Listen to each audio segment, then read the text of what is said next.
Hello, good morning dear student. Class 12th की रसायन में आप सबका फिर से एक बार स्वागत है।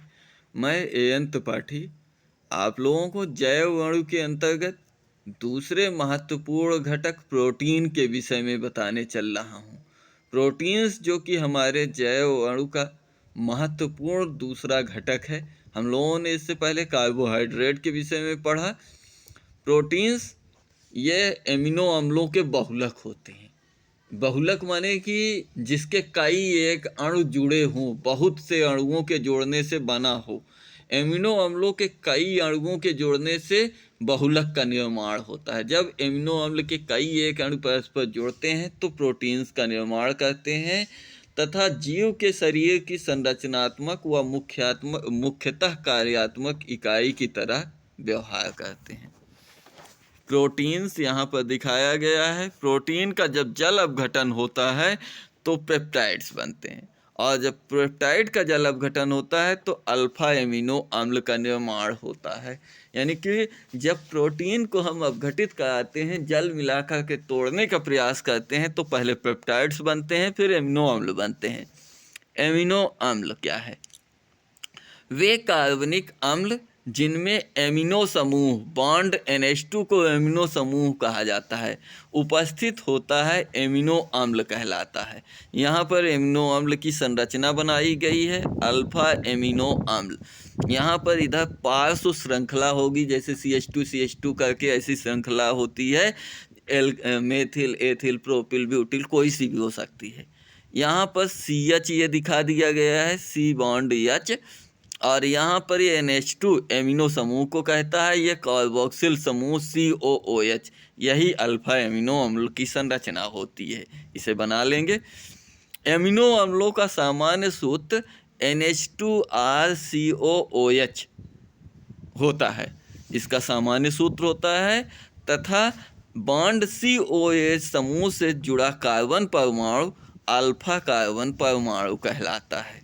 वे एमिनो अम्ल समूह जिसमें बॉन्ड NH2 समूह अल्फा कार्बन पर जुड़ा होता है अल्फा एमिनो अम्ल कहलाते हैं। RCHNH2COOH अल्फा एमिनो अम्ल, और RCHNH2CH2COOH, यानी कि COOH के बाद जस्ट तुरंत CH से जुड़ा हो, कार्बन परमाणु से NH2 जुड़ा हो, तो अल्फा एमिनो अम्ल। एक कार्बन छोड़ करके दूसरे कार्बन से जुड़ा हो तो ये बीटा एमिनो अम्ल कहलाते हैं। अल्फा और बीटा एमिनो अम्ल दो प्रकार के आपके हो सकते हैं सामान्यतः। यहाँ पर एमिनो अम्ल के अणु एक दूसरे से पेप्टाइड बंध के द्वारा जुड़ करके प्रोटीन्स का निर्माण करते हैं। तो हम लोग पहले पेप्टाइड क्या है, पेप्टाइड बंध क्या है, फिर पॉलीपेप्टाइड के विषय में जानने का प्रयास करते हैं। तो सबसे पहले पेप्टाइड। पेप्टाइड क्या होता है? एमिनो अम्ल के दो या दो से अधिक समान या भिन्न अणुओं के संघनन, कंडेंसेशन, परस्पर जोड़ने से, पास पास आके जोड़ने को संघनन कहते हैं, पेप्टाइड बनते हैं। एक एमिनो अम्ल का बॉन्ड NH2 समूह, एमिनो समूह, दूसरे एमिनो अम्ल के COOH। जैसा कि आप लोग जानते हैं कि एमिनो अम्ल एक तरफ NH2 जुड़ा होता है एमिनो अम्ल में, और दूसरी तरफ बीच में COCH और फिर COOH होता है। तो दूसरे तरफ COOH, एक एमिनो अम्ल का NH2, दूसरे एमिनो अम्ल का COOH समूह से परस्पर क्रिया करके CONH बंध बनाता है। CONH बंध बनाता है, इसी CONH बंध को पेप्टाइड बंध कहते हैं। CONH बंध बनाता है जिससे H2O का निराकरण होता है, H2O का एक अणु निकल जाता है।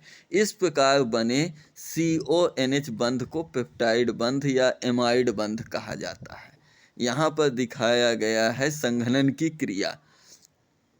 NH2CHRCOOH, या तो रहा COOH carboxylic acid, oic acid, और यह NH2 एमिनो समूह। तो इसका एमिनो समूह इधर ये कार्बोक्सिलिक समूह, इसमें यह एक एमिनो समूह, यह कार्बोक्सिलिक समूह, इसका कार्बोक्सिलिक समूह इसके एमिनो समूह के साथ संघनन के समय क्रिया करेगा और H2O का अणु निकलेगा।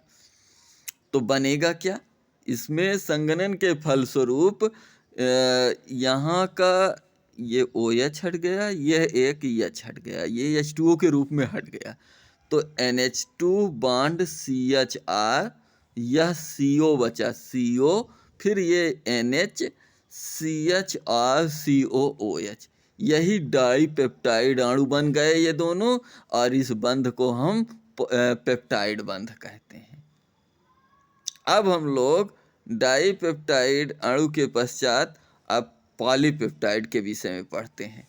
जब एमिनो अम्ल के 2, 3 या 4 अणु, 2 अणु जुड़ जाएं, 3 या 4 अणु जुड़ जाएं, तो पेप्टाइड बंध द्वारा जुड़ते हैं, तो उन्हें क्रमशः डाइपेप्टाइड, ट्राइपेप्टाइड, टेट्रापेप्टाइड कह सकते हैं।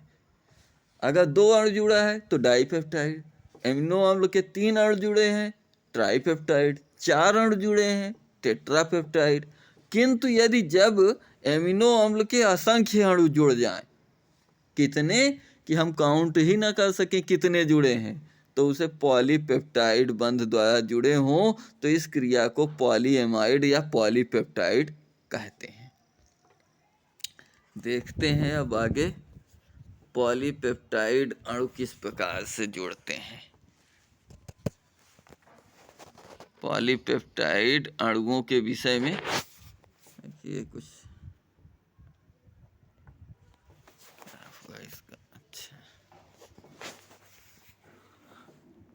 हाँ, यहाँ पर NH2CH NH2CHRCOOH होना चाहिए था, और यह क्या हुआ कि NHCHRCO इसके इनफाइनाइट अणु जुड़ गए, फिर NHCHRCOOH, इस प्रकार ये जुड़ा पूरा अणु पॉलीपेप्टाइड अणु कहलाया। पॉलीपेप्टाइड के अणु इस प्रकार से जुड़े हुए होते हैं। प्रोटीन्स के स्रोत, सोर्सेस ऑफ प्रोटीन, प्रोटीन के कौन कौन से प्रमुख स्रोत हैं, कहाँ से प्राप्त होती है प्रोटीन्स हमें जंतुओं से सर्वाधिक मात्रा में पाई जाती है। जंतुओं के साथ साथ कई एक वनस्पतियाँ, दलहन के दाल वगैरह हैं, इनसे प्रोटीन्स बहुतायत मात्रा में हरी पत्तेदार सब्जियों इत्यादि में, फलों में मिलता है। तो जंतुओं से स्रोत, जंतु प्रोटीन, एनिमल प्रोटीन्स, दूध में सर्वाधिक प्रोटीन्स, दूध को सर्वोत्तम आहार कहा जाता है। दूध सभी लोगों के लिए अत्यंत आवश्यक है। दूध, अंडा, पनीर, मांस, मछली इत्यादि में प्रोटीन मिलता है। ऐसा नहीं है कि केवल जंतुओं में मांस, मछली, अंडे में ही, दूध और पनीर जैसी चीज़ों में भी आपको हरी पत्तेदार सब्जियों में पर्याप्त मात्रा में प्रोटीन्स मिल सकती है। वनस्पति प्रोटीन, प्लांट्स प्रोटीन कौन से हैं? विभिन्न प्रकार की दलहनों, जैसे दाल, राजमा, सोयाबीन, दाल किसे कहा जाएगा, चना, मटर, अरहर, मूंग, मसूर, जितनी भी दालें हैं सब में प्रोटीन्स कुछ न कुछ मात्रा में रहती है। इन्हें हमें पर्याप्त मात्रा में, संतुलित मात्रा में लेते रहना चाहिए। बताया जाता है करीब 70 ग्राम दाल पर डे एक बैलेंस डाइट में लोगों को लेना चाहिए। इसके अतिरिक्त प्रोटीन्स फलों तथा हरी सब्जियों में बहुतायत में पाया जाता है। तो इस प्रकार आज हम लोगों ने प्रोटीन्स क्या होते हैं, प्रोटीन्स एमिनो अम्लों के बहुलक होते हैं, एमिनो अम्ल के विषय में जान लिया। अल्फा बीटा एमिनो अम्ल, पेप्टाइड बंध, पॉलीपेप्टाइड तथा प्रोटीन के स्रोत के विषय में जानकारी प्राप्त किया। मिलते हैं अगले टर्न पर प्रोटीन के विषय में और विस्तृत जानकारी के साथ। तब तक के लिए सभी लोगों को जय हिंद, वंदे मातरम।